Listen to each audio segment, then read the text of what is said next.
नमस्कार। आदर्श शिक्षण संस्थान के ऑनलाइन शिक्षण कक्षा के अंदर मैं मुकेश कुमार बोहरा आपका हार्दिक स्वागत करता हूं। आज हम कक्षा 9वीं के प्रश्नावली 2.4 के प्रश्न संख्या 5 को हल करेंगे। प्रश्न संख्या 5 है गुणनखंड ज्ञात कीजिए। इससे पूर्व प्रश्न संख्या 4 में भी हमने गुणनखंड करना सीखा था। उस प्रश्न और इस प्रश्न में अंतर यह है कि उसमें अधिकतम जो x की घात थी, x की जो अधिकतम घात थी वो x की घात 2 थी, लेकिन यहाँ पर जो प्रश्न करेंगे उसमें अधिकतम घात है वह 3 रहेगी। ये अंतर है, इसके अलावा कोई अंतर नहीं है।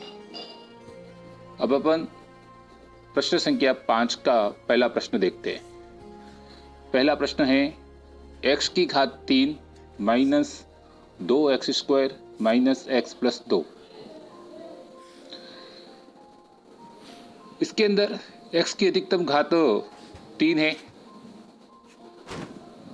अतः कुल गुणनखंड भी 3 बनेंगे। जितनी अधिकतम घात होती है उतने उसके गुणनखंड होते हैं, उतने फैक्टर बनते हैं। अब इसका जो ये पीछे बिना चर राशि वाली जो संख्या है, स्वतंत्र अंक है, वो 2 है। 2 के अंदर हम किस किस संख्या का भाग दे सकते हैं? तो 1 और 2, केवल इन 2 संख्याओं का ही भाग जाता है। अतः इस बहुपद के संभावित जो शून्यक है वह 1, यानी 1 का भी जा सकता है, -1 कोई भी हो सकता है, यानी +-1 और +-2। अतः हम यहाँ लिखेंगे संभावित शून्यक प्लस का 1 या माइनस का 1, फिर प्लस का 2 या माइनस का 2। इस संख्या में जिसका भाग जाता है वो प्लस माइनस में, वो इसके संभावित शून्यक होंगे। इसके 3 शून्यक होंगे कुल। जितनी घातें उतने शून्य, उतने ही इस कारण से उतने ही इसके गुणनखंड होंगे। तो इसके अधिकतम 3 शून्यक हो सकते हैं और वो इन चारों में से ही होंगे। अब आगे चलते हैं तो अपन बारी बारी से इनका मान रखते हैं। तो सबसे पहले हम x बराबर +1 रखते हैं। x बराबर 1 रखने पर,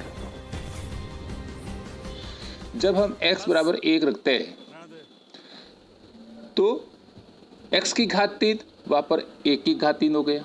-2x स्क्वायर था, वहां पर -2 और कोष्टक के अंदर 1 लिखकर स्क्वायर, -x था वह -1 और +2, 2 की जगह 2 आ गया। 1 की घात 3 का मान 1 हो गया। 1 स्क्वायर, 1 का स्क्वायर 1 × 1 करने पर 1 ही आता है। तो 1 का गुणा 2 से किया, ये बाहर माइनस है तो माइनस के 2 आ गए। फिर -1 और +2। अब प्लस का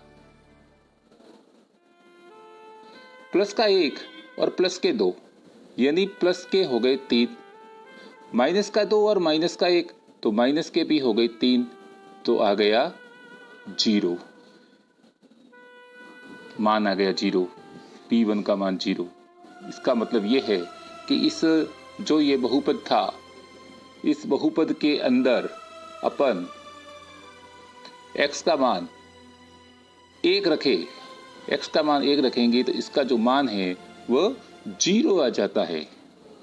तो हम कहेंगे कि x बराबर 1 है, यह 1 इस बहुपद का एक शून्यक है।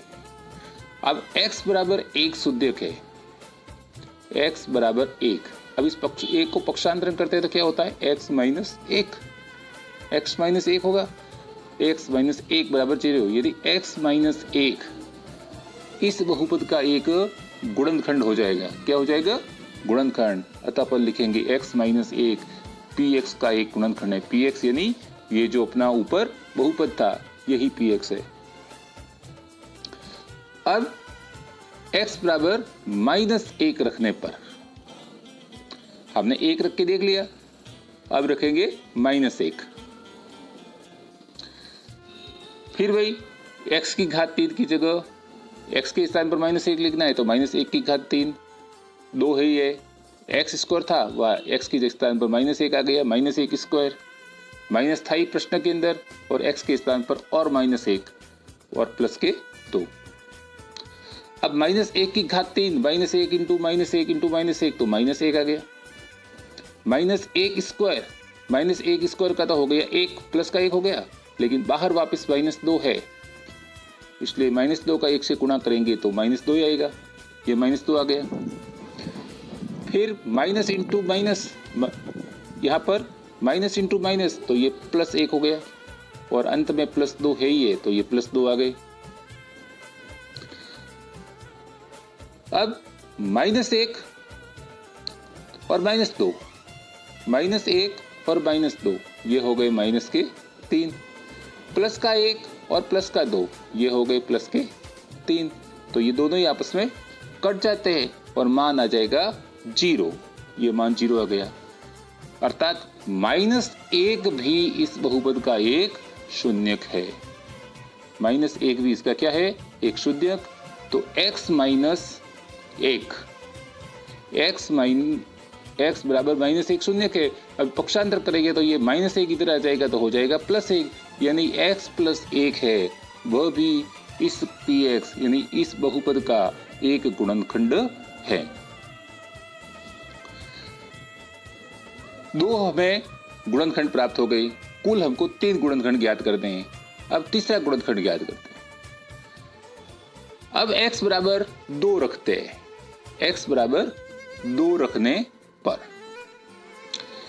तो 2 रखेंगे तो x की घात 3 की जगह हो जाएगा 2 की घात 3, -2 x² है तो हो जाएगा -2 इंटू 2 स्क्वायर, -x तो x की जगह -2 हो गई और प्लस के 2 की घात 3, 2 का घन, 2 इंटू 2 इंटू 2 यानी 8, तो ये आ गया 8, 2 स्क्वायर, 2 का स्क्वायर होता है 4 और फिर बाहर 2 है तो गुणा 2 से हुआ 8, ये माइनस तो इसलिए माइनस लगा दिया और 8 के 8 आ गए, ये -2 थे, ये -2 यहाँ पर आ गए और ये +2, ये +2 आ गए। अब 8 से 8 कट गए, 8 -8, 8 8 0, -2 से प्लस के 2 कट गए, यानी मान आ गया 0, 0 प्राप्त हुआ।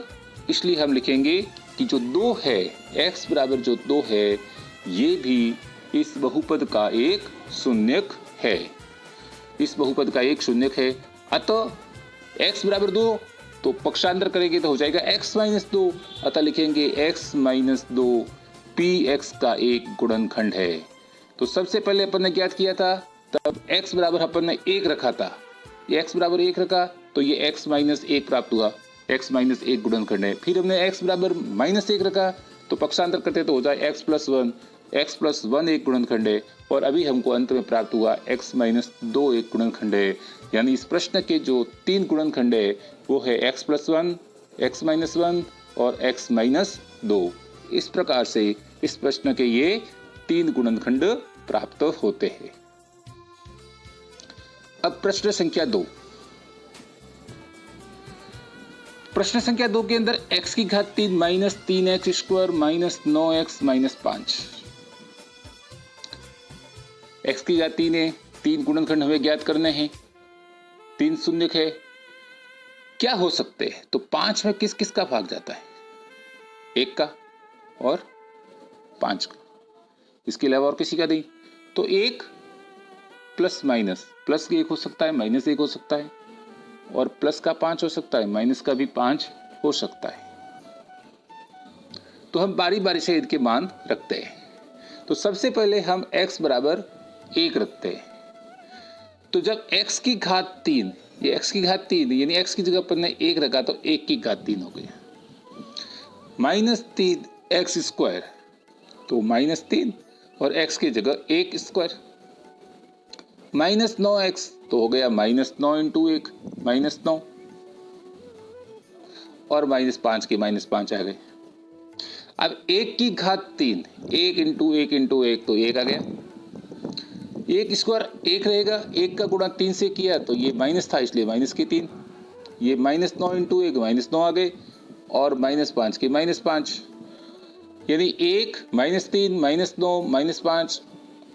अब माइनस के कितने हुए, प्लस का तो 1 है, ये प्लस का 1 आ गया, प्लस का तो हमें 1 प्राप्त हो गया। माइनस के है -3 -9 -5, जोड़ेंगे तो 3 और 9 12 और 12 और 5 17, यानी माइनस के हमें 17 प्राप्त होते हैं। और जब इसको सरल करते हैं घटाते हैं तो माइनस के 16 प्राप्त होते हैं।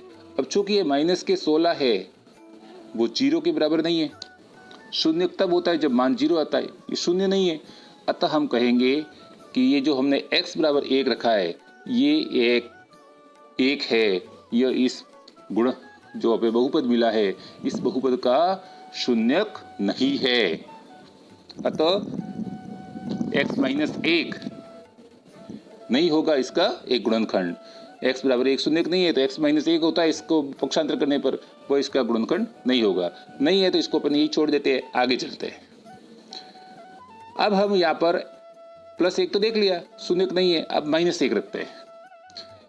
x बराबर -1 रखने पर तो ये x की घात 3 की जगह हमने -1 की घात 3 लिखा, -3 के -3 और x स्क्वायर था वह -1 स्क्वायर हो गया, -9 के स्थान पर -9 ही है और x के स्थान पर -1 आ गया और ये -5 के -5, -1 की घात 3। अब -1 इंटू -1 इंटू -1 3 बार जब गुणा होता है तो माइनस का माइनस ही रहेगा, -1 आ जाएगा। ये -1 स्क्वायर गुणा करने पर 1 हो गया और इस 1 का गुणा पुनः -3 से करने पर -3 आ गए। -9 और 1 इनका गुणा करने पर माइनस का माइनस से गुणा करने पर प्लस और प्लस के 9 हो गए, ये -5 के -5। अब देखिए -1 और -3,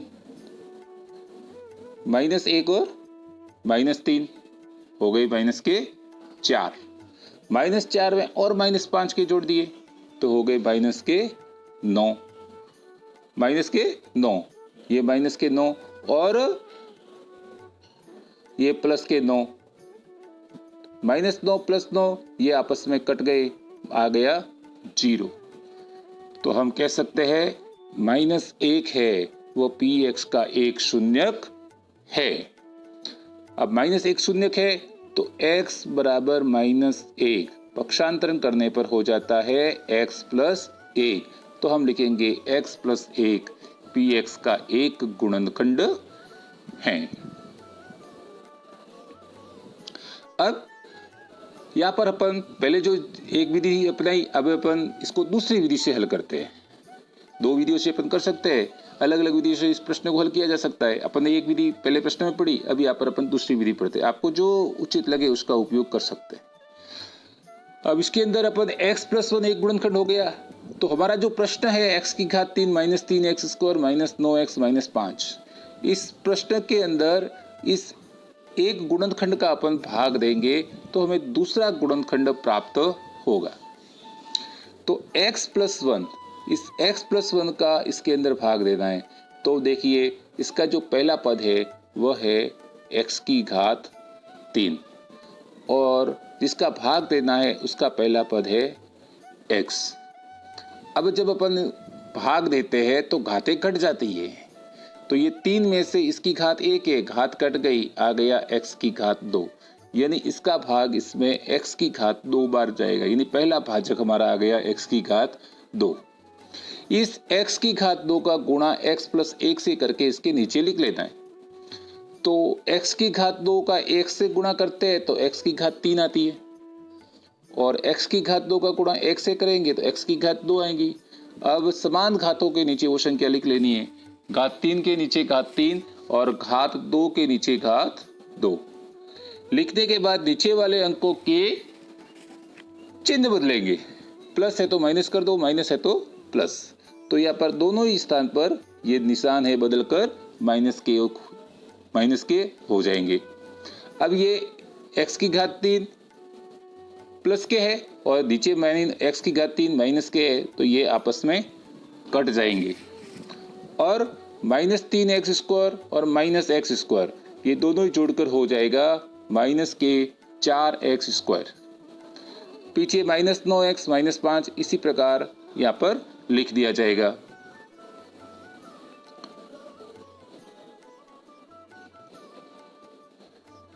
अब x+1, इस x+1 के अंदर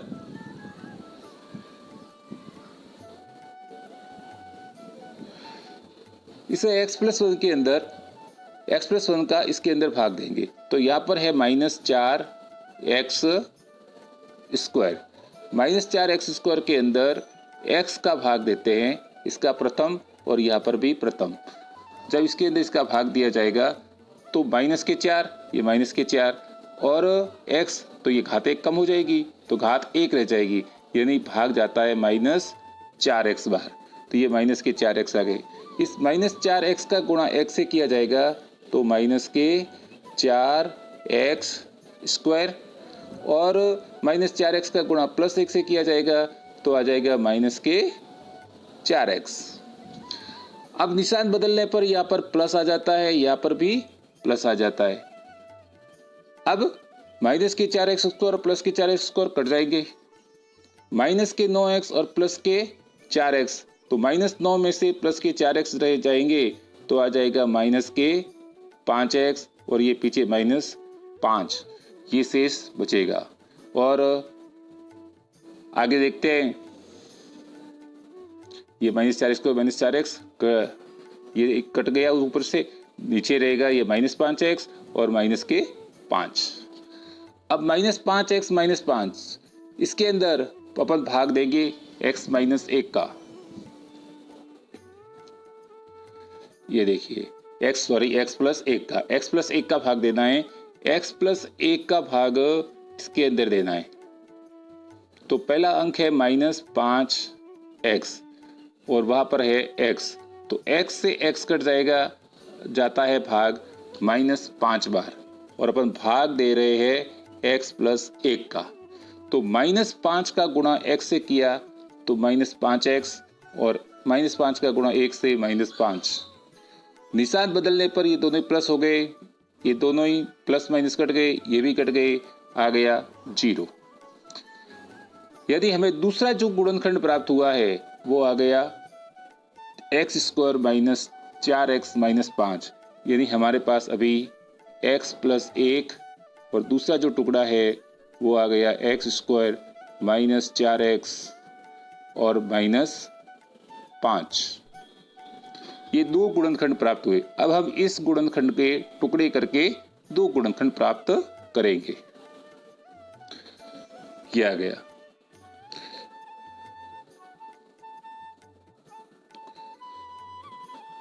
px बराबर हमें प्राप्त हो गए x+1 और x² - 4x - 5। अब ये x+1 तो अपन इसी प्रकार आगे लिखते रहेंगे, हमें पीछे वाले गुणनखंड के टुकड़े करने हैं। तो -5, ये पीछे 5 लिखा हुआ है, 5 के टुकड़े क्या होते हैं, 1 × 5, 1 का भाग जाता है और 5 का भाग जाता है। इनको इस प्रकार सेट करना है कि जोड़ो या घटाओ 4 आए, तो 4 लाने के लिए 5 में से 1 घटाओगे तो 4 आएगा। तो हम इस -4 की जगह लिख सकते हैं 5 - 1, ये 4 की जगह 5 - 1 लिख सकते हैं, तो हमने 4 के स्थान पर 5 - 1 लिख दिया।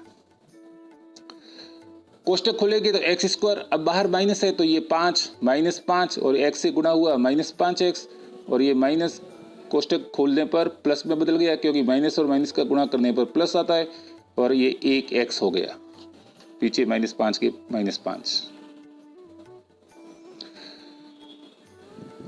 अब इन दोनों के अंदर क्या कॉमन है, इन दोनों के अंदर x कॉमन है तो x बाहर आ गया, x² में से 1x बाहर निकला तो अंदर 1x रहा और -5 में से x चला गया तो -5 आ गए, कोष्टक के अंदर आ गया x - 5। इन दोनों के अंदर क्या कॉमन है, 1x और -5, इन दोनों में 1 कॉमन है, तो 1 को अपन ने बाहर ले लिया तो अंदर बच गई x - 5। अब ये x - 5 x - 5 दोनों में समान है तो इसको अपन ने बाहर रख दिया, बचा क्या, तो यहाँ पर x और यहाँ पर 1, ये आ गया x प्लस 1। आगे x प्लस 1 तो था ही, और इसके 2 टुकड़े करिए तो अपन को -x - 5 और x प्लस 1 ये 2 गुणनखंड प्राप्त हुए। तो इस प्रकार से हमको 3 गुणनखंड प्राप्त हुए, x प्लस 1, x - 5 और x प्लस 1। इस प्रकार से हमने इस प्रश्न के अंदर 2 प्रश्न हल किए, दोनों ही अलग अलग विधि से हल किए। आपको जो विधि अच्छी लगे उस विधि से अपन प्रश्न हल कर सकते हैं। इसके अंदर 4 प्रश्न थे, हमने 2 प्रश्न हल किए। शेष जो 2 प्रश्न हैं वो आपको सेल्फ प्रैक्टिस के लिए आपको दे रहे हैं। इन दोनों प्रश्नों को आपको हल करना है। तीसरा और चौथा जो प्रश्न है आप स्वयं हल करेंगे। आप पहले प्रश्न की तरह करना चाहते हो उस तरह से कर सकते हैं, दूसरे प्रश्न की तरह करना चाहो तो उस प्रकार से आसान रहता है। दूसरा प्रश्न जो किया है उसके अंदर गलती करने की संभावनाएं कम रहती हैं। अब ये जो चौथा प्रश्न है इसको आप अलग तरीके से भी कर सकते हो कि इन दोनों में क्या कॉमन है, तो कि y² कॉमन है, तो अंदर रह गया 2y और प्लस 1। इनके अंदर क्या कॉमन है, तो कि 1 कॉमन है, तो क्या रहा 2y प्लस 1। अब देखिए एक तो टुकड़ा ये आ गया, दूसरा है y² - 1। अब इस y² - 1 का टुकड़ा कर सकते हो a² - b² की सरसमीका लगा के, वैसे भी कर सकते हो, और जो 2 विधियां बताई उस प्रकार से भी आप कर सकते हैं। आशा है वीडियो अच्छा लगा होगा और इस प्रश्नों को आप आसानी से हल कर पाएंगे। धन्यवाद।